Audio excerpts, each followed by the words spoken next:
2022년 6월 26일 연중 제13주일 제1독서 열왕기 상권 19장 16절 19절에서 21절의 말씀입니다. 그 무렵 주님께서 엘리야에게 말씀하셨다. 아벨 무홀라 출신 삽밧의 아들 엘리사에게 기름을 부어 내 뒤를 이을 예언자로 세워라. 엘리야는 그곳을 떠나 길을 가다가 삽밧의 아들 엘리사를 만났다. 엘리사는 12 겨리소를 앞세우고 밭을 갈고 있었는데 12번째 겨리소는 그 자신이 부리고 있었다. 그때 엘리야가 엘리사 곁을 지나가면서 자기 겉옷을 그에게 걸쳐 주었다. 그러자 엘리사는 소를 그냥 두고 엘리야에게 달려와 이렇게 말하였다.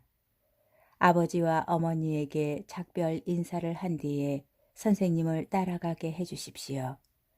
그러자 엘리야가 말하였다. 다녀오너라. 내가 너에게 무엇을 하였다고 그러느냐. 엘리사는 엘리야를 떠나 돌아가서 겨리소를 잡아 제물로 바치고 쟁기를 부수어 그것으로 고기를 구운 다음 사람들에게 주어서 먹게 하였다. 그런 다음 일어나 엘리야를 따라 나서서 그의 시중을 들었다. 주님의 말씀입니다. 제2독서 사도 바오로의 갈라디아서 5장 1절 13절에서 18절의 말씀입니다.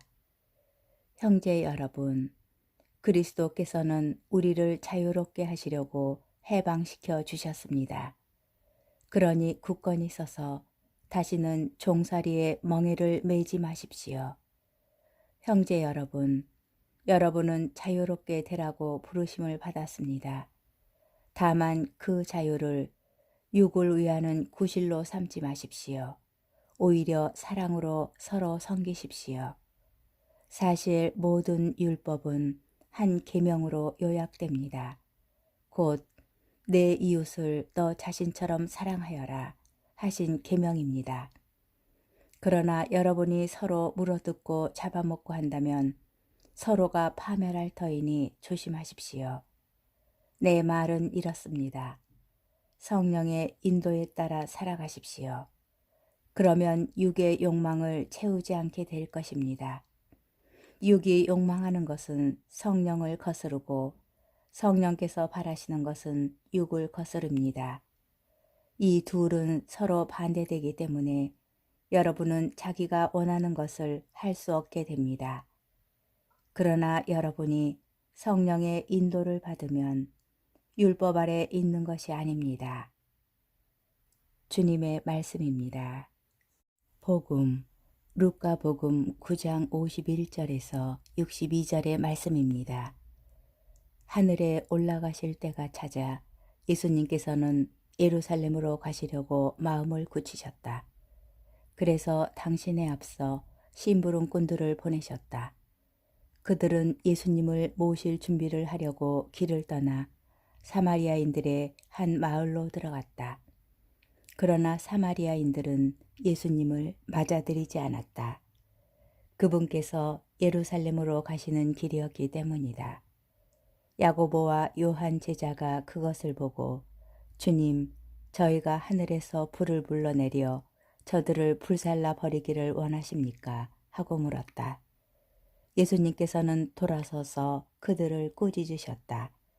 그리하여 그들은 다른 마을로 갔다. 그들이 길을 가는데 어떤 사람이 예수님께 어디로 가시든지 저는 스승님을 따르겠습니다 하고 말하였다. 그러자 예수님께서 그에게 말씀하셨다.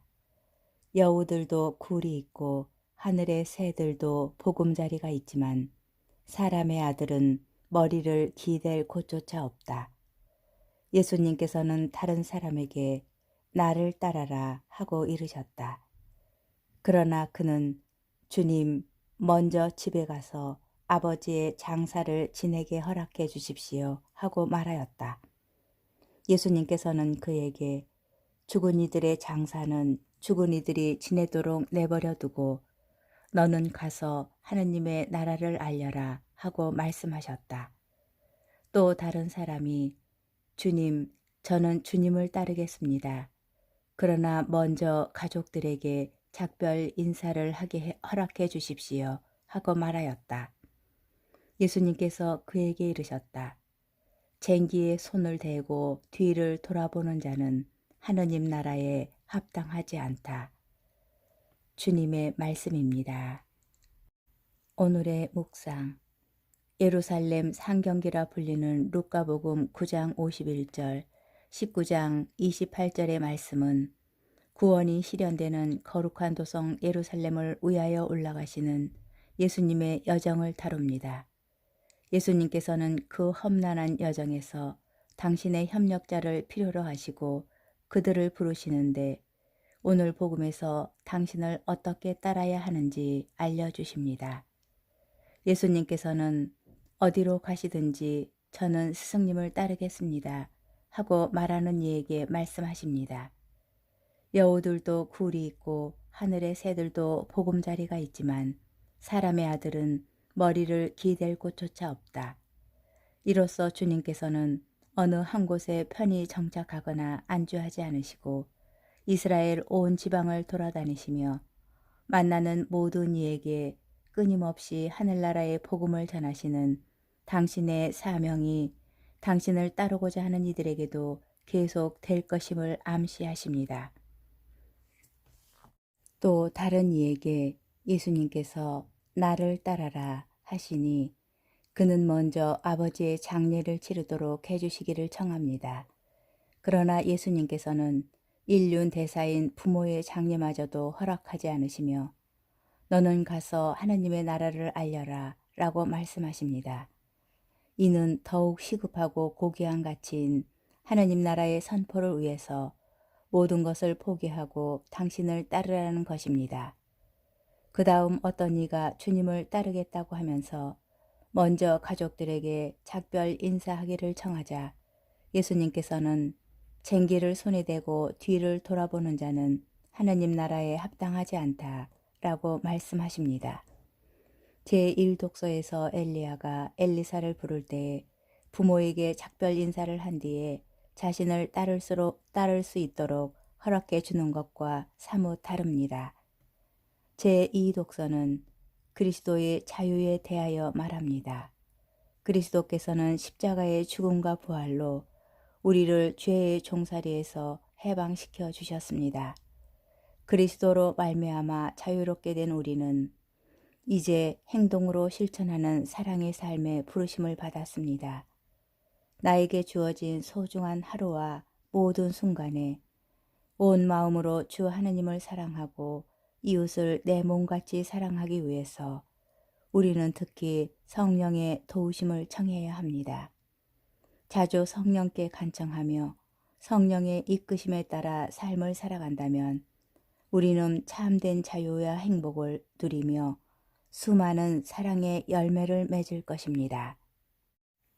특별히 오늘은 교황주일로 베드로 사도의 후계자이며 전 세계 교회를 이끌어 가시는 교황님을 위해서 기도하는 날입니다. 로마에서 공부할 때 교황궁에서 프란치스코 교황님을 아련한 적이 있는데 환한 웃음으로 손을 내미시며 나를 위해서 기도해 주세요 라고 하셨던 노사제의 모습을 결코 잊을 수 없습니다. 하느님의 뜻이 이 땅에 이루어지기를 바라며 주님과 함께 무거운 십자가를 지고 온 세상과 교회를 위하여 헌신하시는 교황님을 위해서 주님의 은총을 청해야 하겠습니다.